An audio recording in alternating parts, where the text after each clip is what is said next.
Hello and welcome to Mastermind Academics. In today's video, I'm going to take you through CESIM bank simulation.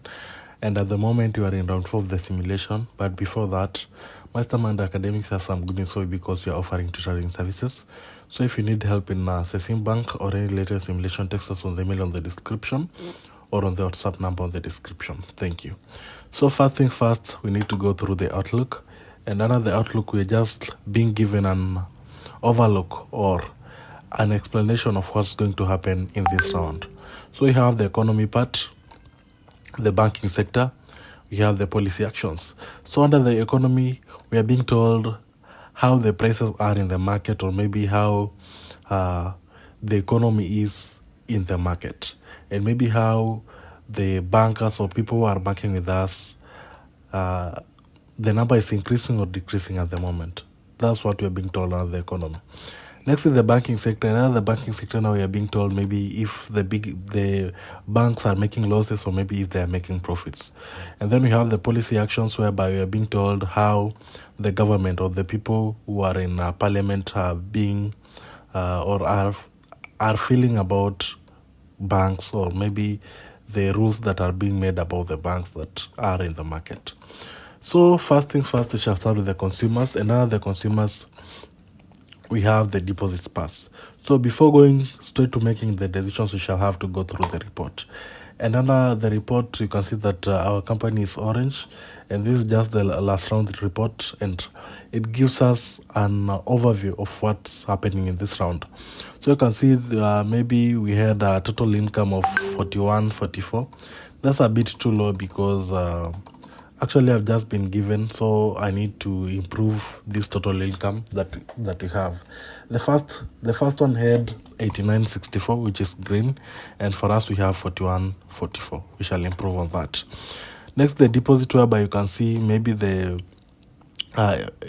deposit in basis points for the interest offer for the retail and the private, and have gone through it, and I decided that we should make this decision. So we shall go back to the decision, and then we start with the deposits part, and we have the demand deposits, and here we are now doing the decision. So remember that the white cells are for the decisions and the blue cells are for the estimation.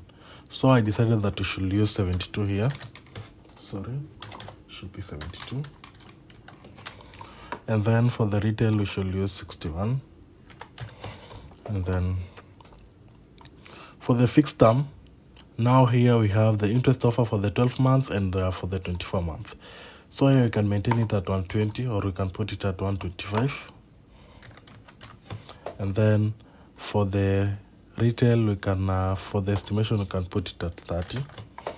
And then for the interest offer for the 24 month, we can maintain it at 300, and then the estimation can give it 18. So if we check the projections, you can see there may be the profit that we're intending to make at the moment, 10,589, just by making those deposits from last round, which was 50.11. So we shall continue to the credit product so that we can make more decisions.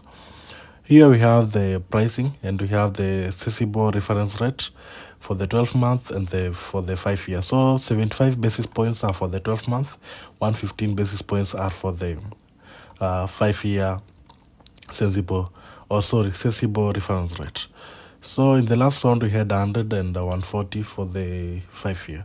So margin for at the moment, we have the mortgage loans for 12 months, and I want to give it 280. And for the mortgage loans for 5 year, I want to give them 290. And for the consumer loans, I want to maintain them at 630, and credit cards for the 12 months, I want to maintain them at 730.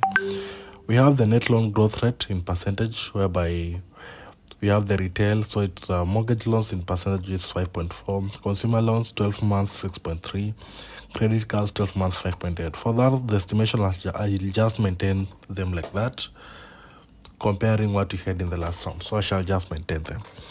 On this other side, we have the lending terms, and you have the expense to income percentage, and the mortgage loans is at 33, so I just want us to make it at 35. And the consumer loans is at 28, so I want just to make it at 30. And the loan to value for the mortgage loans, I can see you have 70%, we shall just maintain it. And also you have the maturity rate in years, or the maximum maturity rate, which is 30, which is not quite bad. Then we have the salary multiple. In credit cards, we can give it 3.0. That one, we can give it 3.5. And then we have the customer credit impairments, provision for loan loss, and we decided that we should use 4.9%, and we have the net charge-off of 0.5, and then we have the loan to reserve down here. So that's all about the consumer's part, and the next is business. Another business, we are now dealing with the consumer or the SME banking, and here we also talk about the deposit in the SME, and in the last round it was 102,000, and for this round I can see it has improved to 117 because of this percentage change. So I just wanted to give it 20 so that we can increase. It will be 122,886 for this round, and then the interest offer for basis points is 5, so I just want us to give it 10 basis points. Then you have the loan terms, whereby we have the credit rating for the AAA, we have the AA, single A, all that, and we shall just maintain them like this. Next, down here is the other lending terms, and here you can choose maybe if it's loose, balanced, strict. So for us, I just want us to use it as balanced. And then we have the competitive positioning, whereby you need to choose maybe where your target is. So for me, it's the balance approach, and then we have the broad and innovative solutions. So that's it. And then on the other side, we have the customer credit impairments in K units. So for the net charge-off, I shall just estimate 900. So that's it about the SME banking. Next is the investments part, and now the investment, now here we are talking simply about maybe the retail, the brokerage fees, the brokerage services, and here I just want us to give it a 3. And then premium services we shall maintain at 12, and then the transaction fees shall maintain at 0.50. And then we have the assets under management, where we have the structured products, whereby we shall just give it 0.5. Then we have the fees, again 0.5. Operating expenses, we shall estimate 1.0, no problem. Personnel, selling and event 75, and the media advertising, we shall also give it 75, no problem. Next, we have the products. We are just dealing with the services. Now it's the products, where here we have the in-house funds. And for these ones, we will just maintain them like that. We have the fund offering through partnerships, whereby you can choose the providers, provider 1 up to provider 5, and then we have the structured products. For us, we are choosing the structured product specialist. Next is the personnel. Another personnel, we are simply dealing about the personnel management, and here we are talking about compensation of our workers. Maybe you choose minimal wages. We have the performance pay, how you want to pay your workers. For us, we shall pay using the profit share based performance compensation. We have the training program and priorities and budget, and for us, we shall use the sales development and the product and services.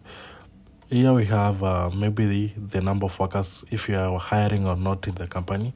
So at the moment, you shall just maintain them the same. And then on the other side, you have the management relations and HR development, and for us, we shall use the active HR development and open involvement. Next, the systems. And now the system, we are talking about the systems and processes.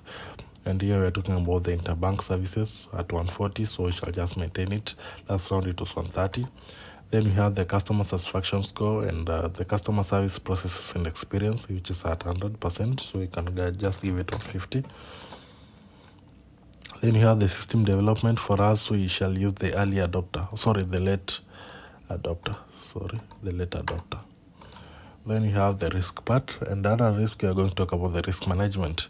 So for the risk management, we are using a budget of 1,000, and then over the allocation of people, it will be just remain 5. Yeah. Next is the treasury, and treasury plays a very, very important role, because now here we're talking about the money that you have. And for the interbank lending, I just want us to give it a 0 at the moment.